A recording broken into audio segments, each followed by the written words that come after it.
Hello everyone. आज मैं 12th book rainbow की अंतिम कविता, पोएट्री सेक्शन की अंतिम कविता माय ग्रैंड मदर्स हाउस, मेरी दादी माँ का घर का हिंदी रूपांतरण कर रहा हूँ।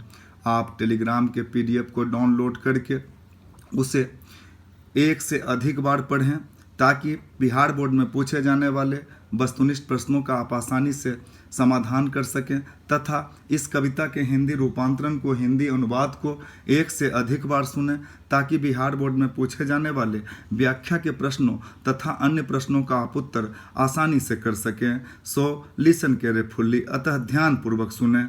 माय ग्रैंड मदर्स हाउस, मेरी दादी माँ का घर, कमला दास। यह कमला दास के द्वारा लिखा गया है। कमला दास बोर्न ऑन मार्च 31, 1934, अर्थात कमला दास का जन्म मार्च 31, 1934 को हुआ। Poet and short story writer, कवि और लघु कथा लेखिका। Has earn A respectable place in both English and Malayalam literature, जिन्होंने अंग्रेजी तथा मलयालम साहित्य में एक आदरणीय स्थान हासिल किया, प्राप्त किया है। हर ऑटोबायोग्राफी, उनकी आत्मकथा, पब्लिश्ड इन 1976, अर्थात 1976 में प्रकाशित हुई।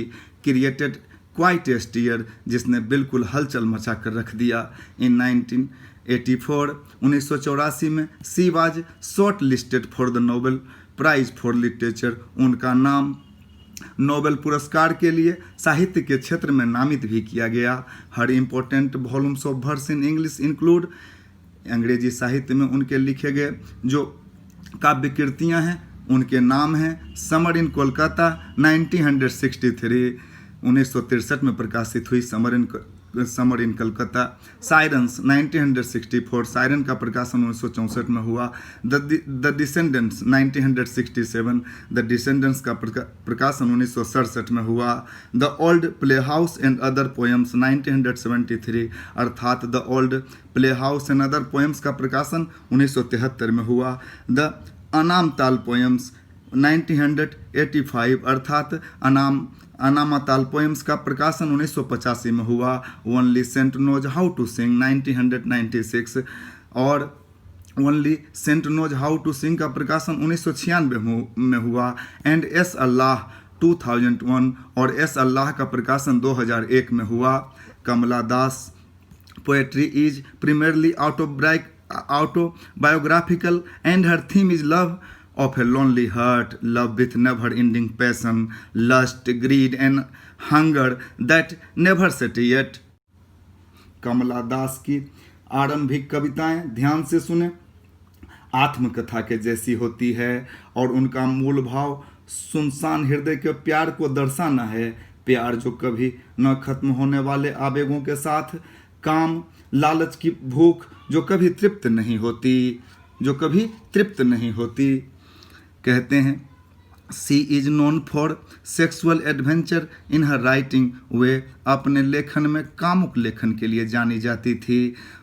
कहते हैं for her love hardly ever goes beyond sex and lust, उनके लिए प्यार शायद ही काम के बाहर जाता है। Which even reaches the point of nausea, जो यहाँ तक कि घृणा के स्तर तक पहुँच जाता है।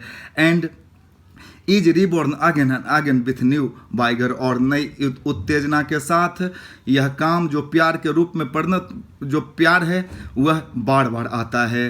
कमला दास rivals A commendable mastery of phrase, कमला दास एक प्रशंसनीय पकड़ उपस्थित करती हैं वाक्यांशों पर। एंड कंट्रोल ओवर राइदम, और नियंत्रण भी लय पर स्पष्ट नियंत्रण उपस्थित करती हैं। The words are often painted and the rhythm is marvellously almost feverishly alive, और शब्दों को रंग दिया जाता है जिसमें लय उनकी कविताओं में अंत तक विद्यमान रहता है। ध्यानपूर्वक सुने। माय ग्रैंड मदर्स हाउस, मेरी दादी माँ का घर। कवित्री बचपन में अपनी दादी माँ के घर पर रही थी, वहीं पढ़ी लिखी, वहीं बड़ी हुई।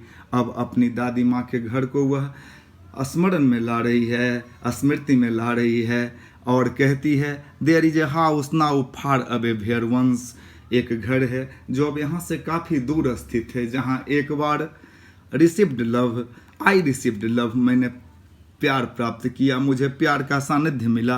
दैट वोमेन डाइड, वह वोमेन जो मुझे प्यार करती थी, मेरी दादी माँ, वह भी मर गई। The house withdraw into silence, और जो घर था जिसमें दादी विड्रॉ इनटू साइलेंस, जो घर था जिसमें दादी माँ रहा करती थी। The house withdraw into silence, वहाँ शांत, सब शांत, वहाँ शांति हो गई, एकदम एकदम मौन सा पड़ गया, वहाँ अब कोई नहीं रहता। कहते हैं स्नेक्स मूव्ड, और वहाँ सांप विचरण करते हैं, चूँकि वहाँ अब कोई नहीं रहता। उनके दादी माँ के मर जाने के बाद कवित्री को अपने दादी माँ के घर से काफ़ी लगाव था, वहीं उनका बचपन बीता था।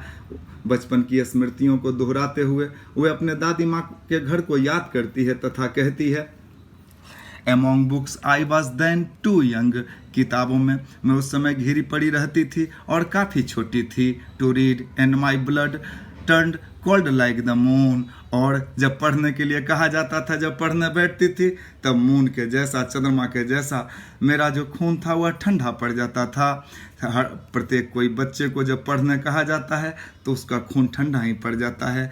कवित्री अपने बचपन के दिनों को याद करती हैं, कहती हैं, how often I think of going, मैंने कई बार सोचा वहाँ जाने को। There to peer through blind eyes of windows, और just listen to the frozen air. कवित्री कहती हैं कि मैंने वहाँ कई बार जाने का प्रयास किया और चाहती थी कि वो जो जो खिड़कियों के ब्लाइंड आइज हैं, जो अपारदर्शक हैं, उनसे बाहर झांक कर देखूं, बाहरी दृश्यों को देखूं। कहते हैं just listen to the frozen air, और ठंडी हवा का भीनी भीनी खुशबू और भीनी भीनी आवाज़ भी सुनूं। कहते हैं, और in wild despair pick an armful of darkness to bring it here to lie, और कहते हैं इसी उत्तेजित निराशा में अंधकार को भरकर यहाँ आराम करने के लिए लाया गया। मेरे घर पर अब यहाँ कोई नहीं रहता, यहाँ अंधकार आराम करता है। कहते हैं, behind my bedrooms door like a brooding, मेरे बेडरूम के दरवाजे के पीछे चेतावनी देता हुआ एक कुत्ता, dog, you cannot believe darling, आप नहीं विश्वास कर सकते, वह काफ़ी स्नेह पात्र, काफ़ी प्रिय है। Can you believe that I lived in such a house and, क्या आप विश्वास कर सकते हैं कि मैं इस तरह के घर में रहती थी, मेरा बचपन इस तरह के घर में बीता। And was proud and loved, वहाँ गौरवान्वित महसूस करती थी। एंड लव्ड, और वहाँ मुझे प्यार मिलता था, मेरी दादी माँ का प्यार मिलता था। अपने बचपन को याद करती हैं और कहती हैं, I who have lost my way, मैं वह हूँ जिसने प्यार का वह रास्ता खो दिया। एंड बेग नाउट एट स्ट्रेंजर्स, अब मैं अपने पुराने घर पर अपरिचितों से प्यार के लिए आग्रह करती हूँ, याचना करती हूँ। डोज टू रिसीव लव, याचना करती हूँ खड़ा रहकर अपने दरवाजे पर। एटलीस्ट इन स्मॉल चेंजेस, और प्यार मिल भी जाता है, लेकिन एक परिवर्तन के साथ प्यार मिलता। कवित्री का कहना है कि जो लगाव, जो प्यार उन्हें दादी माँ से मिला, अब वो प्यार संभव नहीं। ध्यानपूर्वक सुने। Good day, Y